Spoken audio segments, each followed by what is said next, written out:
All right, welcome back. So one of my videos, I put on some new Bilsteins on the front. I also did the rears a while back. I didn't make a video of that. That's even easier on the front. So I'm in the process of buttoning things up and decided to grease my sway bar links here. And well, what do I find as I'm pumping some grease in there? That one right there on the bottom, you see that grease right there? It starts squiggling grease out of the little damn rubber boot. So the damn thing's got a hole in it, and see it squiggle grease everywhere. So even though, you know, they're only about 2 years old, oh, that one's doing it too right there. They need replaced, otherwise it'll just get worse and corrosion will get in there. So while I got the car up in the air, I figured, well, hell, I'll just replace it.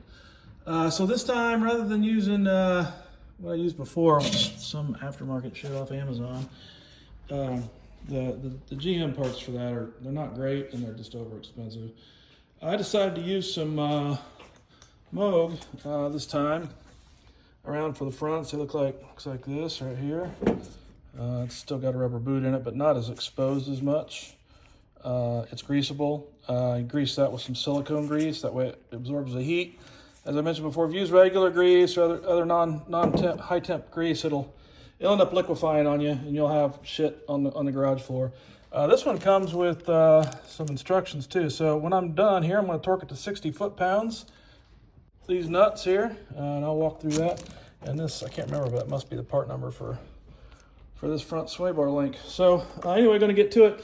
Also, you know, when you jack your car up, make sure you put it on stands. So I got a pneumatic jack, but I've also got it on jack stands underneath there so the car's secure. Otherwise, it's a good way to get your ass killed working underneath the car without rigidly supported. So anyway, the secret to this is really going to be probably, I suspect, if I remember right, I'm going to end up needing to jack up this assembly right here to make up that distance. So the top and the bottom link right there to make a connection to that sway bar, which is here.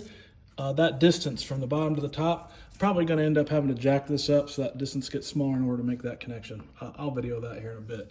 But for now, we're just going to take off this nut here, and then there's another nut right here. And so we're gonna take them off right now, and then I'll be back. All right, folks. So got it off. No big deal at all. I didn't have the right metric socket to fit that, and I ended up using a 3/4 inch deep well. Because of the length of the stud, and it fit really fine with no issues. So the metric equivalent's probably a better way to go. So anyway, I got it off, no problem. Gotta have to wiggle it out because the whole car is up in the air and suspension's down all the way.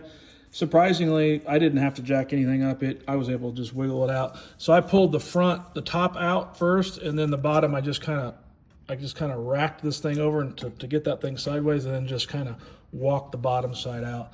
So it came out good. So while you got it out of there, you know, take time to clean all this up, make sure there's no dirt, you know, and stuff on that. Make sure that, you know, that's clean at least. And then check your bushing down here. Make sure there's nothing in there. Just good practice, you know, while you're here. I've already gone through and kind of looked at that and cleaned that up. So the next thing to do is going to be to fish this thing in there. So when you look at this one, at least, it's got 2 Zerk fittings on it, and I was kind of studying it before I started the video. So I could put it on this way, so this is the top and this is the bottom, or I could do it the other way, like this. Well, I started studying where the Zerks would be at for access later. And this one right here on the bottom, if I put it on like that and it's on the inside, it's a hell of a time getting the extension on it because of the sway bars in the way. So study which side you're on and the easiest way to get access to your Zerks later. So I'm going to put it on like this so that when it's up in there, and we'll show it later, you can access each Zerk without running into this sway bar. That's a problem I had with the other ones I had on there. I didn't really study that the first time. So, you know, second time around, you learn some shit. So anyway, gonna fish that up in there. So I basically just start the bottom one down in there like that. Hold on a second here. Sorry, I can't see what I'm doing, and then hold that. And then I bend it all the way back so it's bent in the thing so you can get this in there. And then you can line up this top hole right here. And the top hole, sorry, it's hard for me to hold the damn camera and do that, but see, there you go. So I got them both started. So anyway, because they're ball joints, you can kind of bend them around to get them to line up. So I'm going to finish buttoning this up, and then I'll come back when we grease it. All right, so got her up in there, got them snugged up. Also, if you're going to do this, if you're replacing your shocks, replace these first before you put the shocks on. After you get the old shock out, put your new sway bar links on, and then do your shocks, because working around this shock absorber from the backside, it's not that big a deal, but it's a little bit of a pain in the ass. The other thing you need to know is as you're torquing these down, eventually what will happen is the bolt itself will start to spin. And so let me go over here to the other one, show you what I mean. So as you're torquing this down, eventually what happens is this whole shaft starts turning. And what you're going to have to do, if you look on the inside, see it's got a flat on it. So see the flat on there? So the MOOG ones anyway, that's an 18 millimeter wrench. So you're going to have to sneak in an 18 millimeter wrench in there to hold that, just like that, as you tighten down the nut. That way it's not spinning. So what I'm concerned about is hopefully my wrench isn't too thick. I'm getting ready to figure that out to prevent that thing from seating all the way down. But I'm getting ready to go over there right now because I've got them snugged up with just a ratchet. And now I'm going to use my clicker wrench on it. And then after I get done with my clicker wrench doing it and taking the wrench off, I'm going to try and torque it again. And I'm going to study and I'm going to watch and I'm going to make sure the shaft doesn't turn. Because if the shaft does turn, then that means your wrench is getting pinched.